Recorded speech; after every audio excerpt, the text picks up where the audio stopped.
Saya nak cari MVP tak bang? Ada tak kat sini bang? Ada bang, banyak bang. Jom kita tengok. Lazat Citra ni bang, 3,900. Jalan. Livina 12,000. Jalan. Livina Auto 20,000. Jalan. Livina Facelift 30,000. Jalan. Alza 20,000. Jalan. Alza lagi 20,000. Jalan. Alza cat baru 30,000. Jalan.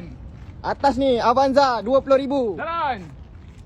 Toyota Rush 20,000. Jalan.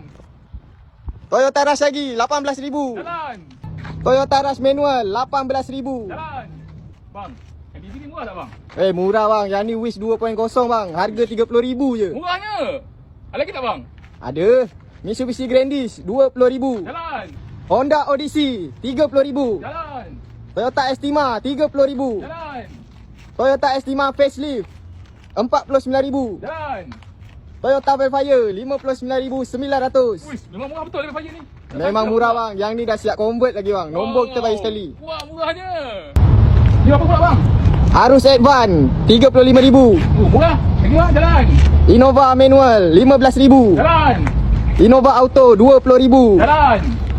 Innova Auto lagi sebiji 18,000. Jalan. Bang, yang ni macam nampak cantik bang. Berapa harga dia bang? Yang ni bang 25,000 je. Kita dah buat cat baru. Kita dah bagi sport rim 18 inci. Cantiknya. Harga 25 je. Memang murah, jalan.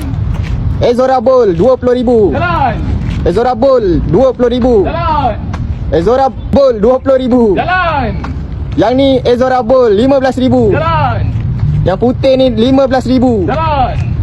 Ezora Prime 15,000. Jalan. Ezora Bold 15,000. Jalan. Ezora CPS 15,000. Jalan.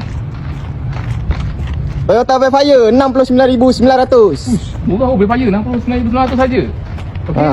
Murah ke tak murah bang? Murah bang, memang cukup murah ni. Okay, so yang mana tengok video ni, yang mana nak video panjang sikit, korang boleh pergi dekat YouTube channel kami, AR Speed World.